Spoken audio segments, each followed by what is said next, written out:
Hello? Hello? Podcast Network Asia.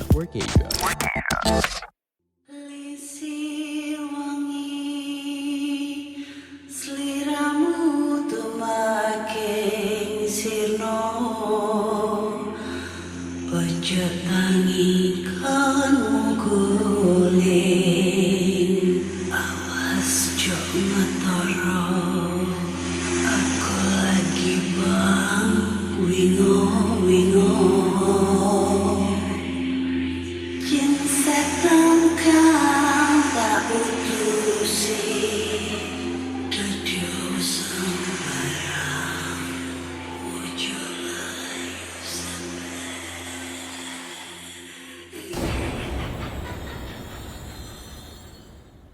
Hai Rek, ya apa kabar?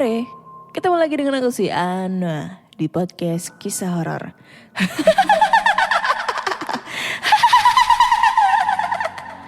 Ketemu lagi di episode 122 dan di episode kali ini aku akan membacakan cerita horor ataupun email berhantu yang sudah dikirimkan teman-teman melalui podcast kisah horor@gmail.com ataupun DM Instagram podcast kisah horor, DM Instagram Ana Olive serta Google Form yang linknya tersedia di bio Instagram podcast kisah horor.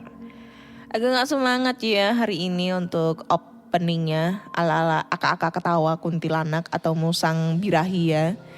Gak tahu kenapa, mungkin kurang asupan gizi atau mungkin kurang asupan kasih sayang juga gak tahu. Bisa jadi juga ya asupan kasih sayang itu, kurang asupan kasih sayang.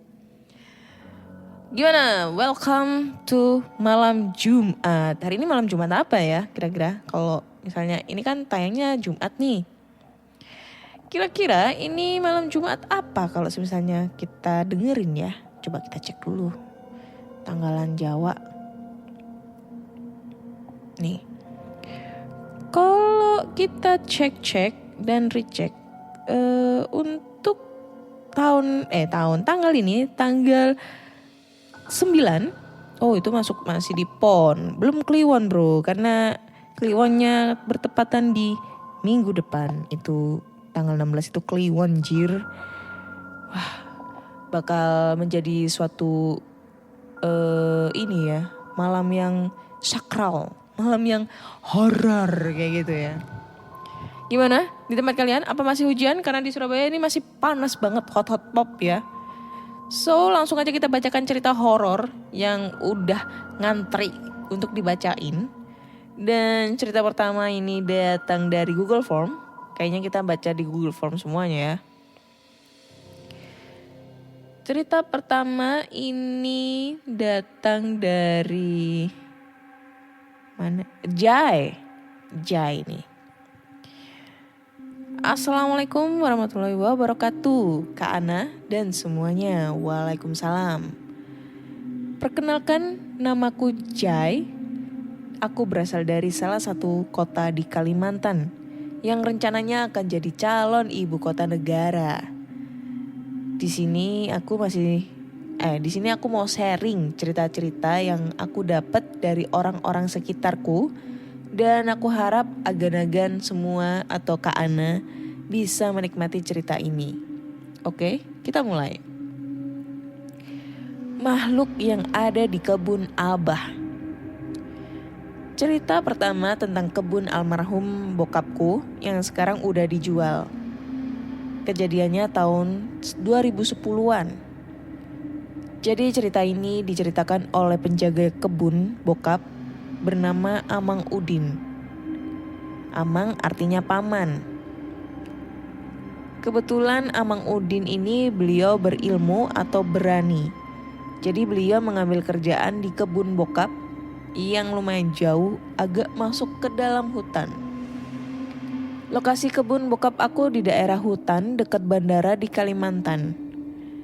Dari tempat parkir ke kebun bokap hanya bisa dilewati dengan berjalan kaki kira-kira 20-30 menit lamanya. Jauh juga ya. Kebun bokap aku ini di daerah rawa yang udaranya sangat lembab, panas di siang hari, dan kalau malam hari dingin menusuk. Di dalam kebun bokap aku ini ada pondok. Pondoknya terbuat dari kayu dan ukurannya nggak begitu besar, tapi berbentuk panggung. Jadi tinggi pondoknya dari tanah kira-kira 2,5 meter untuk menghindari banjir. Dan disinilah Amang Udin tinggal untuk menjaga kebun bokap aku pada saat itu. Amang Udin memberitahu kejadian ini terjadi saat lewat tengah malam. Saat Amang Udin sedang duduk merokok di dalam pondok sambil membuka jendela agar asap rokoknya bisa keluar. Di dalam pondok ini tidak ada listrik. Amang Udin hanya bermodalkan lampu emergensi yang sudah dicas pada saat beliau berada di rumah.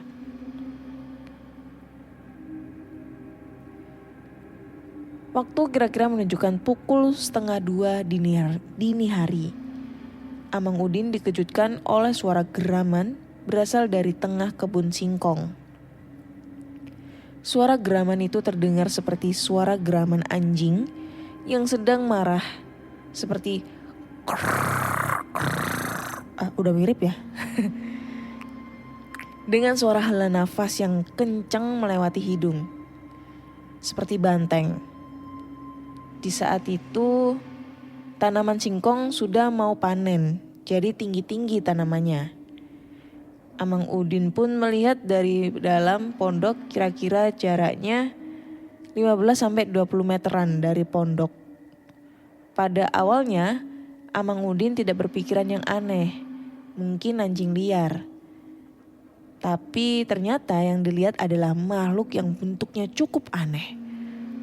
Bermodalkan cahaya bulan, Amang Udin melihat makhluk yang berbadan manusia, kakinya seperti kaki kambing, dan kepalanya seperti domba. Nah, kira-kira bentuknya seperti itu. Tapi dalam keadaannya, makhluk tersebut itu merangkak. Matanya merah bara dan menggeram seperti sedang marah. Amang Udin menceritakan ini ke almarhum bokapku. Nah, perlu diketahui Kak, emang Amang Udin ini orangnya sangat tradisional dan jarang menonton televisi apalagi film. Dan dia cerita ini sangat vivid. Vivid itu apaan sih? Sangat mendeskripsikannya lah.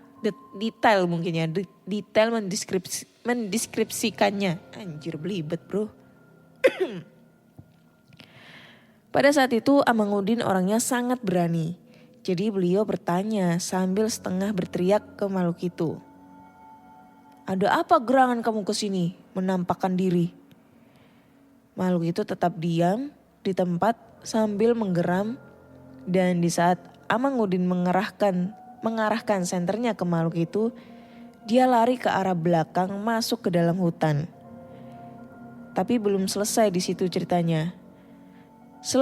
Selang 30 menit setelah kejadian itu, Amang Udin masih memikirkan kejadian itu. Di saat beliau ingin menutup jendela dari dalam hutan, terdengar suara geraman. Tapi bukan hanya satu makhluk.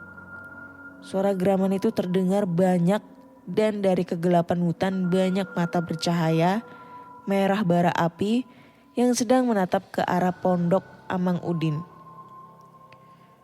Setelah itu Amang Udin bergegas menutup jendela dan bergegas tidur sambil membaca doa. Nah, kejadian ini terjadi hanya pada malam itu aja. Setelah itu tidak pernah lagi terjadi. Tapi di saat pagi hari, Amang Udin mengecek banyak tanaman singkong yang menjadi layu di sekitar tempat makhluk itu berada pada malam itu. Entah makhluk apa yang dilihat oleh Amang Udin pada malam itu. Ada yang bilang itu jin, ada yang bilang itu siluman. Hanya Allah Subhanahu wa Ta'ala yang tahu. Sekian cerita dari aku Kak. Sebenarnya masih banyak cerita yang aku simpen, yang aku dengar dan terjadi di tengah pulau Borneo ini. Mungkin di kesempatan selanjutnya aku akan update. Terima kasih dan wassalamualaikum warahmatullahi wabarakatuh. Waalaikumsalam warahmatullahi wabarakatuh. Thank you banget Jai untuk ceritanya ya. Kalimantan ya, Kalimantan itu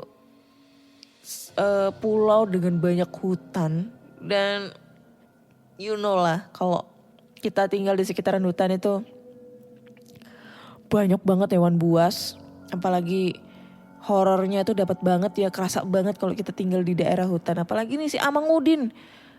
Amang Udin ya namanya ya? Lupa gue namanya. Iya Amang Udin. Amang Udin ini keren banget anjir. Dia tinggal di hutan sendirian ngejaga kebunnya yang tempatnya itu jauh banget gitu loh dari perkampungan. Ya harus jalan dari bandara ya. Dari tempat parkir aja harus jalan kaki 20 sampai 30 menit. Bayangin bro, seberapa jauhnya kita melosok ke dalam dan seberapa jauhnya kita itu berada di suatu tempat yang jauh dari peradaban ya ibaratnya ya. Kalau misalnya kita mati di situ juga gak ada orang yang tahu anjir, ya kan? Jarang banget orang kesana. Tapi Amang Udin ini is the best. Dia berani anjir. Ya mungkin karena udah menjadi kebiasaannya kali ya. Biasanya tuh kalau orang pedalaman itu maksudnya yang ibaratnya itu sudah biasa gitu dengan mengalami kejadian seperti itu tuh udah ini ya, udah mentar banget. Udah kebal anjir. Udah kebal dengan hal-hal yang kayak gitu. Tapi kalau menurutku sih ini mungkin bisa jadi itu siluman ya kan. Kan kebanyakan tuh siluman itu perwujudan setengah manusia setengah hewan ya kan, rata-rata kayak gitu. Tapi bisa jadi juga ini manusia jadi-jadian, iya kan? Manusia jadi-jadian tuh banyak banget. Di Kalimantan tuh ada kuyang bro. Kuyang itu juga manusia jadi-jadian. Jadi sebenarnya kalau kuyang itu dia itu adalah sosok perempuan yang menganut ilmu hitam yang tujuannya untuk meminta keabadian, kecantikan, umur yang panjang, serta harta yang berlimpah.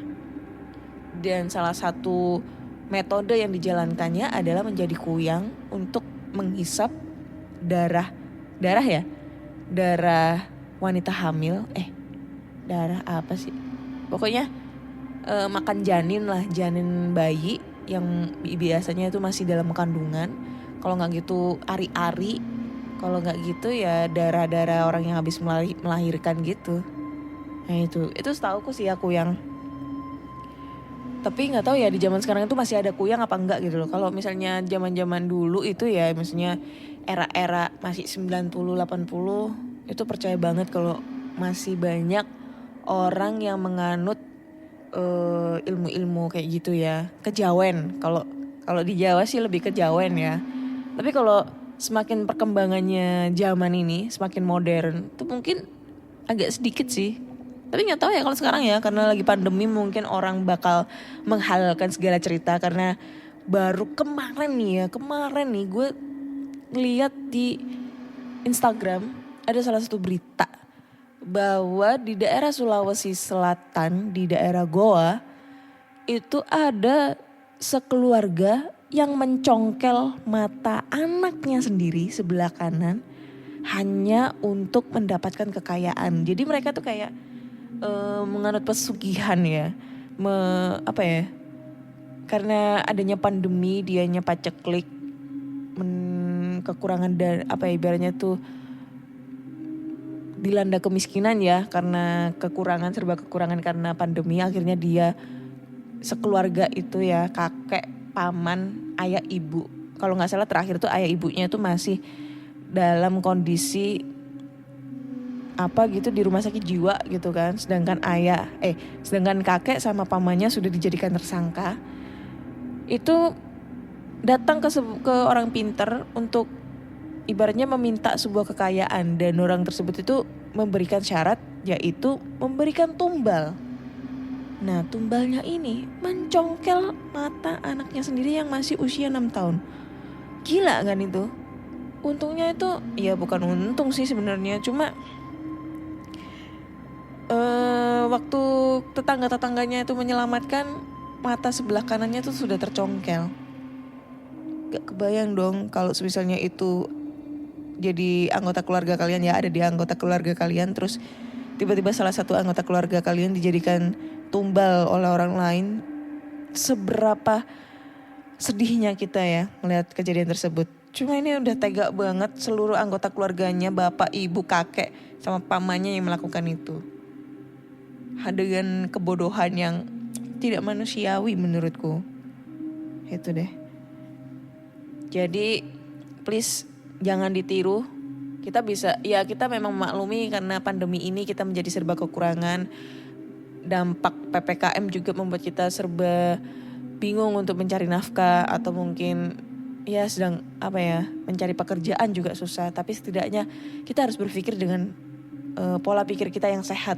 Jangan berpikir yang negatif dengan cara pendek, apalagi sampai timbul pikiran untuk menumbalkan gitu ya. Jangan sampai. Miris banget sumpah. Oke, next kita lanjut ke cerita berikutnya. Cerita berikutnya adalah kantor berhantu. Oke. Selamat siang. Ini udah malam anjir. Kak Ana dan teman-teman podcast kisah horor. Jadi kali ini aku akan menceritakan tentang kejadian di kantor yang katanya kantor ini adalah berhantu. Langsung aja ke ceritanya ya kak. Part 1, kantor Juanda. Cerita ini datang dari mamahku, nyokap ya, dia bilang nyokap aja lah. Nyokapku yang langsung mengalami kejadian ini di kantor beliau. Kenapa aku beri judul kantor Juanda? Karena letak kantor ini berada di jalan yang bernama Jalan Juanda. Oke, kita mulai.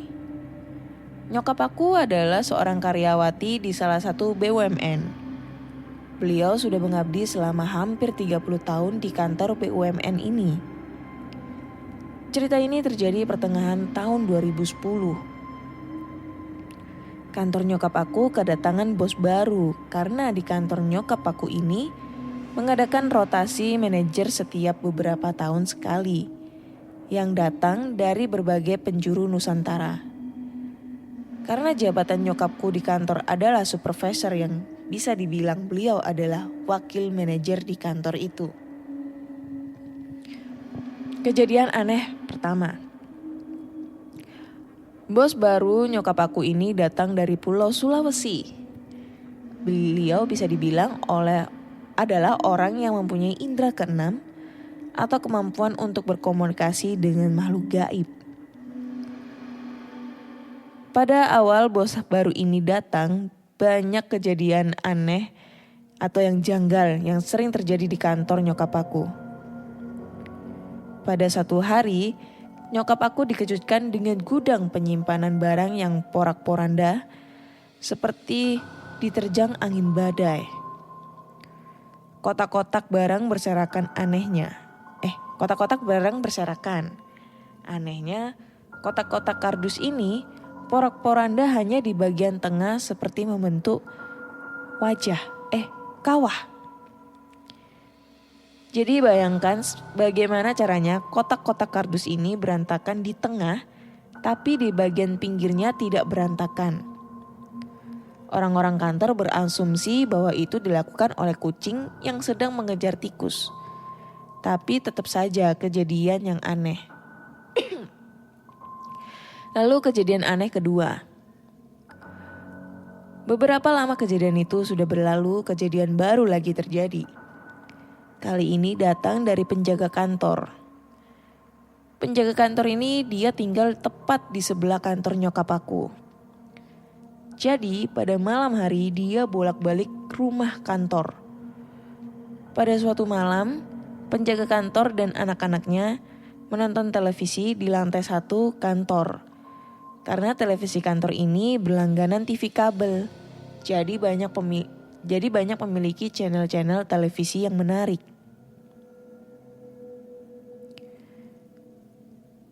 Waktu menunjukkan pukul 10 malam.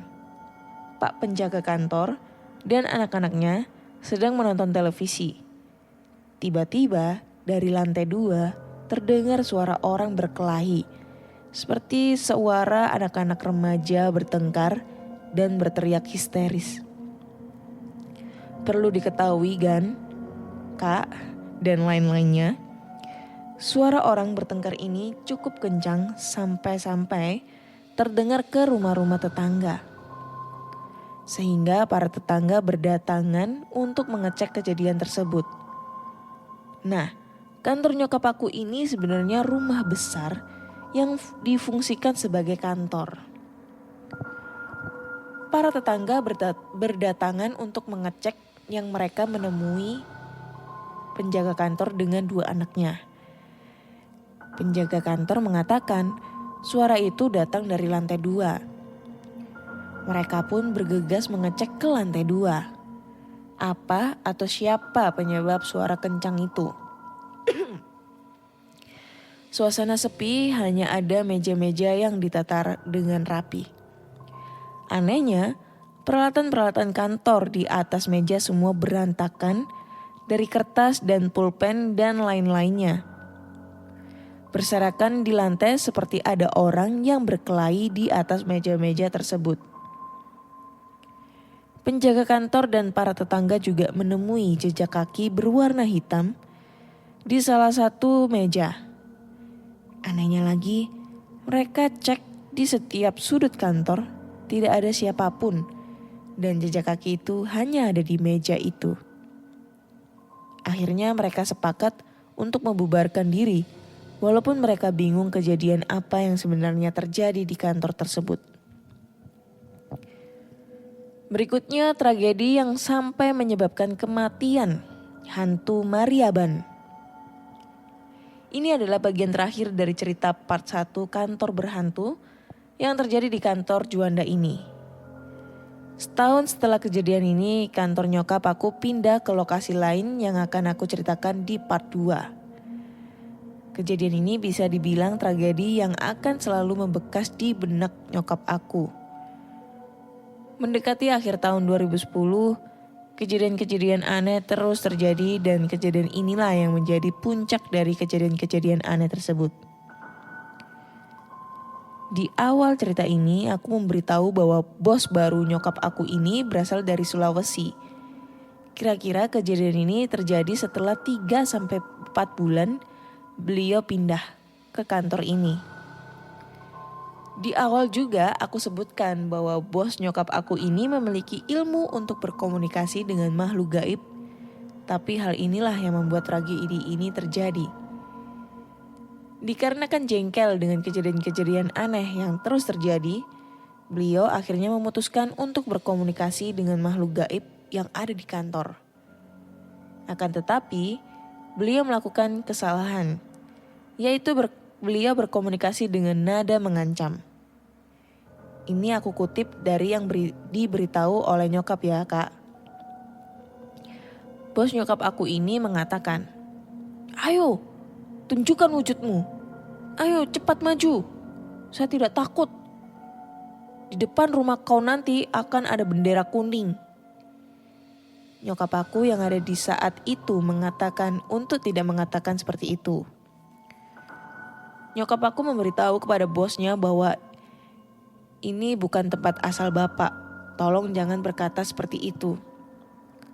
Tapi bos nyokap aku berkata, "Tidak apa-apa, Bu. Saya sudah biasa yang seperti ini." Inilah kesalahan fatal yang dilakukan beliau. Seminggu setelah berkomunikasi, anak perempuan beliau yang masih berumur 4 tahun sakit keras. Sudah dibawa ke dokter berkali-kali dan tidak ada yang tahu apa penyebab dari sakit ini.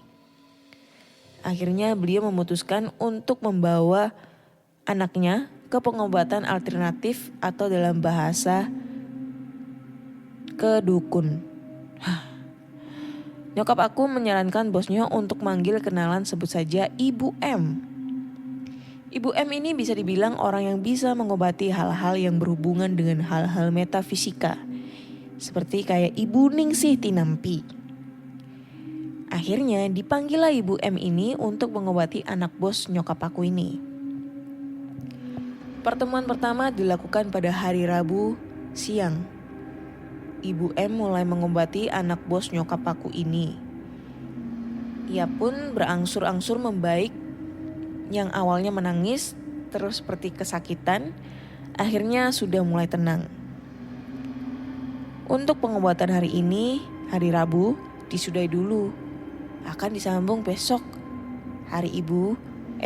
besok hari. Dan Ibu M pun pulang ke rumah. Pada malam harinya, di saat Ibu M tidur, beliau bermimpi ditemui oleh makhluk berbadan besar hitam dan berbulu, bermata menyala merah, kuku-kuku panjang yang terlihat seperti dilumuri darah. Dan memperingati Ibu M untuk berhenti mengobati. Berhenti kau mengobati anak itu. Kalau kamu tetap mengobati anak itu, kamu juga akan ikut mati. Kamu tidak ada urusan dalam semua ini. Kalau kamu tetap menyampuri urusan ini, kamu akan kami bawa juga.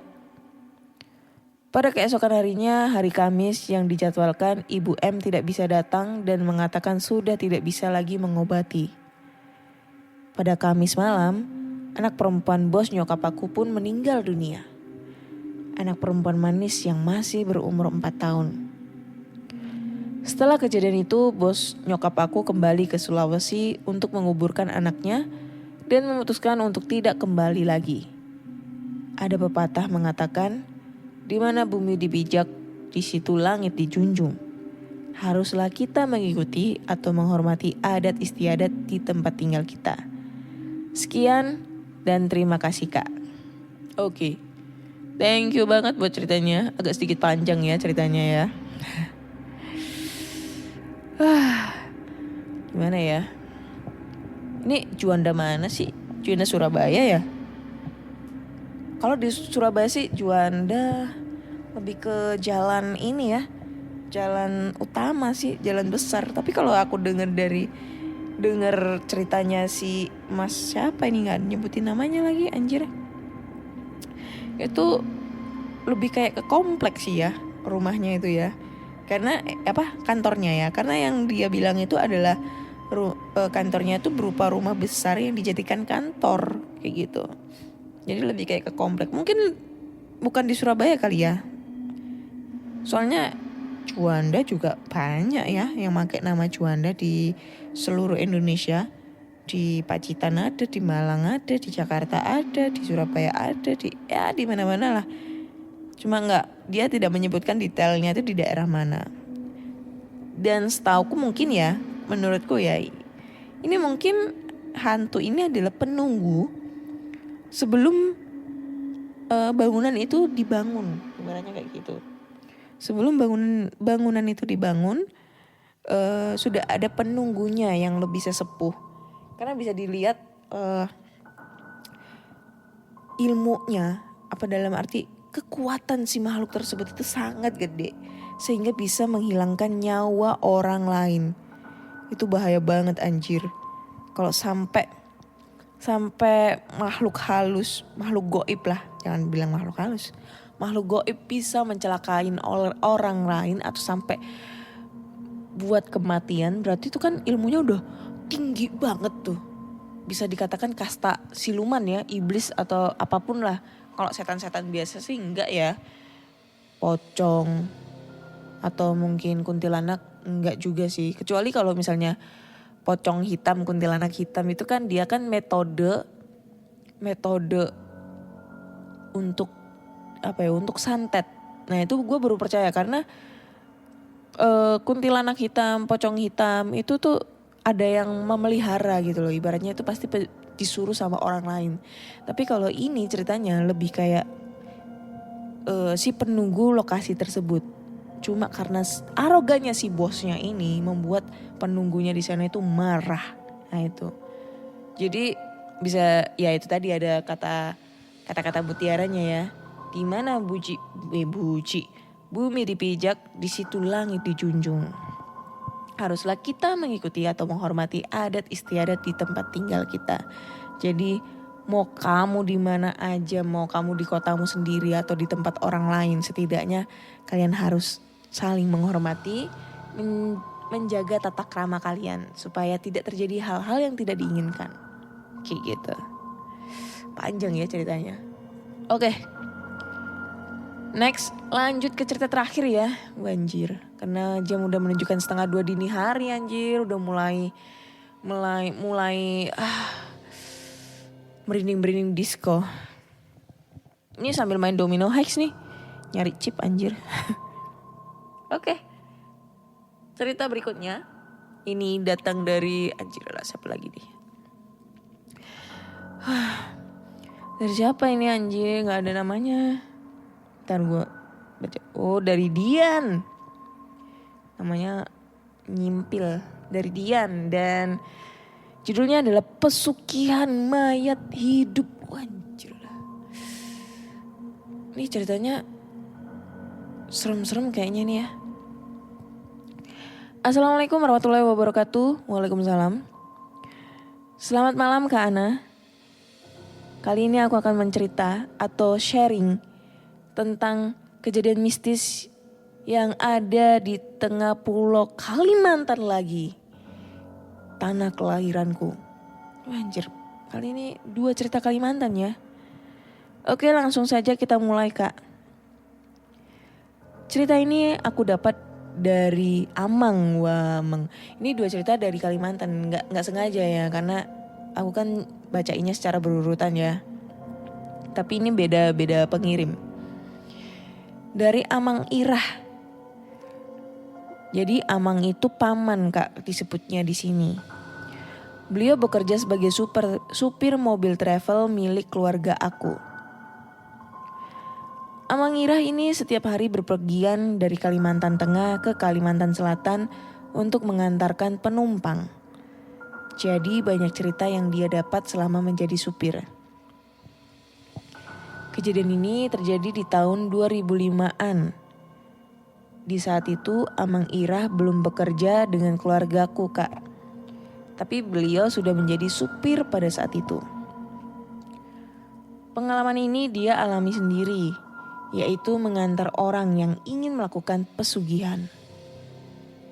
Amang Irah menceritakan bahwa orang yang ingin melakukan pesugihan ini adalah teman atau kenalan satu kampung dengan beliau. Sebut saja si A. Si A ini bisa dibilang preman kampung yang tidak takut dengan apapun. Terdesak oleh keadaan ekonomi yang sangat buruk, menyebabkan si A ini menjadi putus asa dan bertekad ingin melakukan pesugihan untuk keluarganya.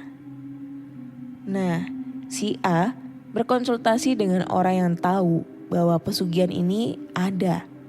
Sebut saja si B. Nah, si B bisa dibilang juru kunci untuk pesugihan tersebut. Si B inilah yang mengajak Amang Irah sebagai supir untuk mengantar mereka. Setelah berbincang dan rencana sudah disiapkan, mereka bertiga bergegas untuk pergi menggunakan mobil travel yang dibawa Amang Irah. Waktu menunjukkan pukul 21:30. Suasana gelap dan mereka on the way menuju lokasi pesugihan tersebut. Beberapa jam kemudian sampailah mereka ke daerah yang dibicarakan. Jalan yang mereka lewati adalah jalan tanah yang tidak beraspal, tapi alangkah terkejutnya Amang Irah melihat ujung dari jalan tanah liat tersebut. Di sana terdapat rumah mewah, yang anehnya di sekelilingi rumah mewah tersebut tidak ada rumah lain, hanya ada hutan Kalimantan yang lebat. Dan kalau dilihat dari luar, di rumah ini hanya ada satu ruangan yang diterangi cahaya lampu 5 watt yang berwarna orange. Tidak lama setelah itu mereka bertiga keluar dari mobil dan segera masuk rumah tersebut. Di dalam rumah mereka disambut oleh 2 orang, seorang laki-laki muda dan wanita parubaya. Mereka berdua berpakaian dengan pakaian mewah bermerek, dan si wanita memakai perhiasan yang banyak. Amang Irah bingung melihat mereka berdua. Kenapa ada orang berpakaian mewah di tempat terpencil seperti itu? Tapi tanpa banyak basa-basi, si B menjelaskan kepada wanita itu bahwa si A siap untuk melakukan pesugihan ini. Tidak peduli seberapa sulitnya.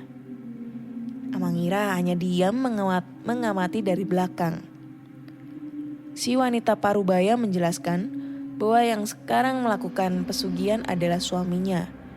Dan pemuda yang bersama dia adalah anaknya. Si wanita itu menjelaskan bahwa sang suami sudah melakukan pesugihan ini selama 18 tahun. Sejak si anak berusia 5 tahun. Si A tampak tidak terlalu peduli dan hanya ingin melakukan ini dengan cepat. Wanita parubaya itu pun memandu mereka semua ke sebuah ruangan dengan pintu yang terbuat dari besi dan digembok dengan rantai. Di dalam ruangan itu terdengar suara seperti suara orang yang kesakitan. Seketika setelah pintu itu dibuka, langsunglah tercium bau busuk yang sangat menyengat. Banyak lalat yang terjebak di dalam ruangan kabur keluar. Si wanita menghidupkan lampu yang ada di dalam ruangan dan alangkah terkejutnya si A dan Amang Irah melihat apa yang di dalam ruangan tersebut. Mereka melihat tubuh yang sangat kurus dan dipenuhi dengan luka dan bisa dibilang bahwa itu terlihat seperti mayat yang setengah badannya dari ujung kaki sampai perut sudah ditutupi oleh semen seperti kuburan. Anehnya, tubuh yang seperti mayat tersebut masih mengeluarkan suara seperti suara orang kesakitan. Si wanita menjelaskan bahwa sang suami sebenarnya sudah menjadi seperti itu sejak bertahun-tahun yang lalu. Dan hanya memakan daging sapi mentah sebanyak 10 kg per hari. Pesugihan ini menyebabkan yang melakukan pesugihan kehilangan akal sehat, melukai diri sendiri, dan hanya memakan daging mentah setiap hari. Dan cara agar kaya adalah apapun yang dibisniskan akan selalu sukses dan berhasil karena pesugihan tersebut. Dan satu-satunya cara untuk menggantikan pelaku pesugihan itu adalah hanya dengan lidah bersentuhan dengan lidah seperti menyambut setan atau parasit yang ada di tubuh si mayat hidup. Sontak si A yang pada awalnya sangat pemberani, nyalinya ciut dan langsung lemas.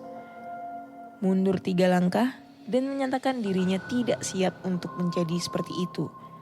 Dan menangis ingin segera pergi di tempat itu. Si B memahaminya dan menyarankan untuk pulang. Amang Irah pun masih mencoba untuk mempercayai matanya apakah yang dia lihat itu nyata atau tidak. Setelah itu mereka bertiga bergegas untuk pulang dan sepakat untuk tidak mengingat kejadian itu pernah terjadi. Di dunia ini jika ingin kaya, harusnya bekerja keras dan berdoa bukannya memilih jalan pintas. Sebanyak apapun harta yang tidak akan dibawa mati dan harus dipertanggungjawabkan di akhirat nanti. Sampai sekarang kabarnya rumah mewah di tengah hutan ini masih ada. Dan beberapa lama sekali ada mobil mewah yang parkir di depan rumah itu.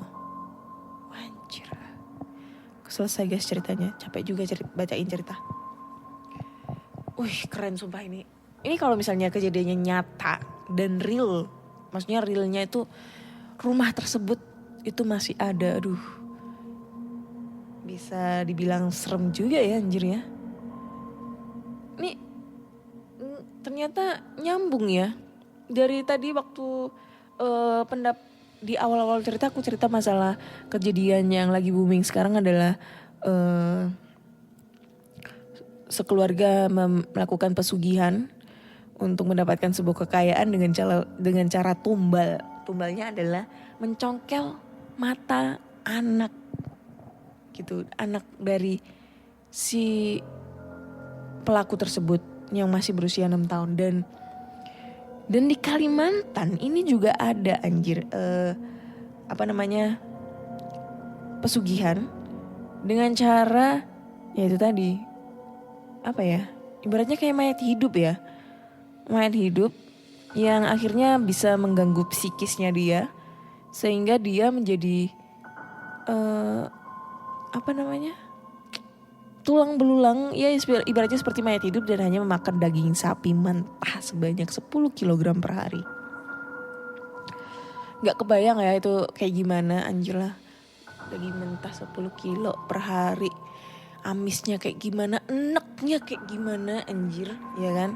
Apalagi dia tuh kayak udah jadi tulang belulang dan udah disemen gitu, ibaratnya katanya tuh kayak separuh badannya tuh disemen supaya dia nggak bisa kemana-mana, dan bau busuknya itu kemana-mana. Iya iyalah, bau busuknya tuh mungkin dari sisa-sisa daging atau pupnya dia, ya kan, sehingga menimbulkan juga bisa jadi suatu penyakit ya.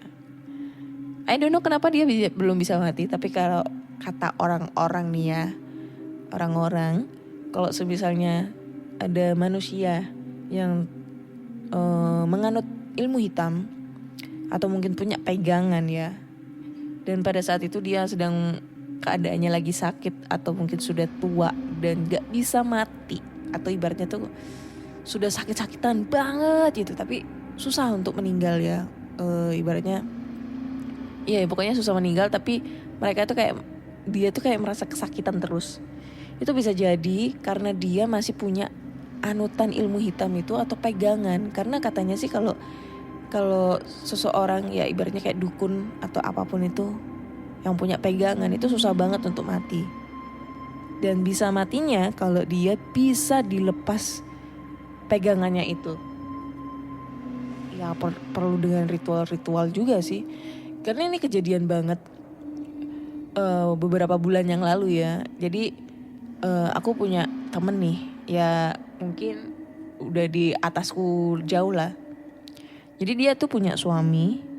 Kebetulan bapaknya si suami ini itu udah sepuh dan lagi sakit parah banget, sampai tulang belulang, gak bisa jalan, gak bisa ngapa-ngapa, setiap hari cuma bisa ganti popok doang, sampai kadang itu baunya aduh apa ya, padahal dia tuh gak ada riwayat diabetes, tapi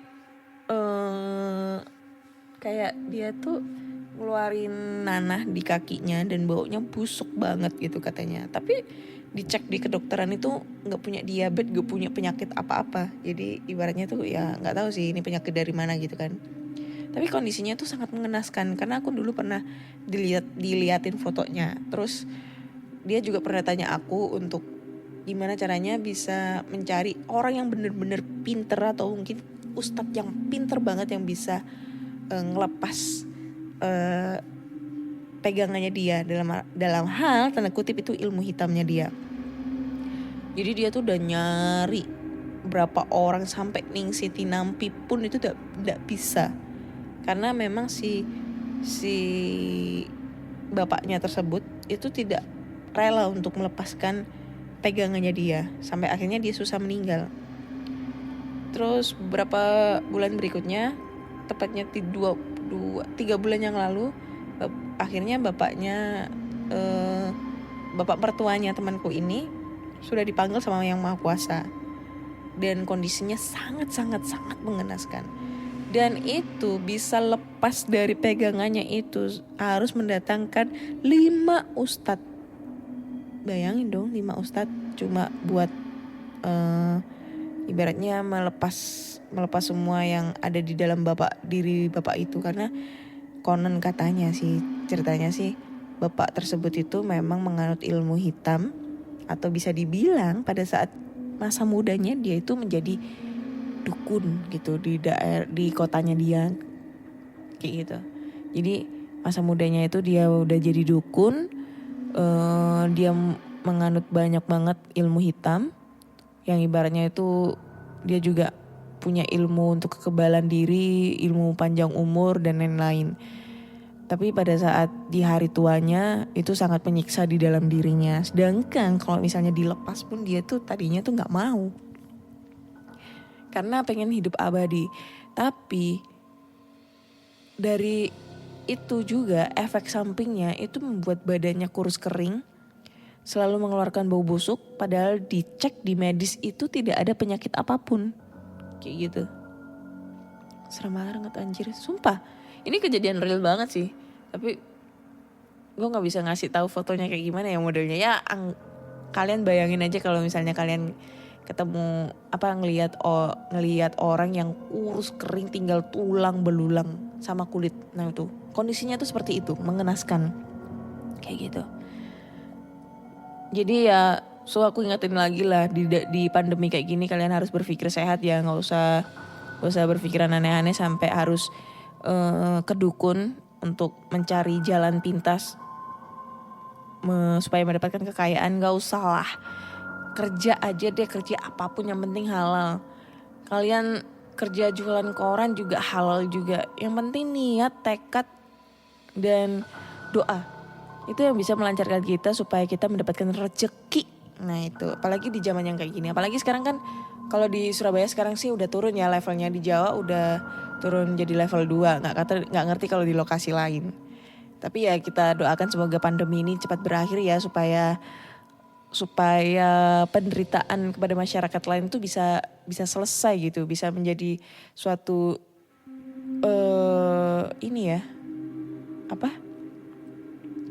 kehidupan baru. Nah itu, apalagi sekarang sekolah udah mulai tatap muka. Nah itu, ini sudah menjadi tanda-tanda kalau Indonesia udah mulai bangkit guys, kayak gitu. Oke, thank you banget buat semuanya yang udah kirim cerita. Ini ceritanya tuh makin lama makin greget ya. Cuma akhir-akhir ini agak kurang greget aku ngebacainnya karena suatu problem gitu. Buat teman-teman semua yang pengen kirim-kirim cerita, berbagi cerita, kalian bisa langsung aja kirim ceritanya ke podcastkisahhoror@gmail.com atau DM Instagram podcast kisah horor, DM Instagram Ana Olive serta Google Form yang bionya yang linknya tersedia di bio Instagram podcast kisah horor. Jangan lupa follow Instagram podcast kisah horor sama follow podcast kisah horor di Spotify agar kalian selalu update cerita horor terbaru. Terima kasih semua sudah mendengarkan. Sampai jumpa. Saya Ana undur diri dan bye-bye. Pandangan dan opini yang disampaikan oleh kreator podcast, host, dan tamu tidak mencerminkan kebijakan resmi dan bagian dari podcast Network Asia. Setiap konten yang disampaikan mereka di dalam podcast adalah opini mereka sendiri dan tidak bermaksud untuk merugikan agama, grup etnik, perkumpulan, organisasi, perusahaan, perorangan, atau siapapun dan apapun.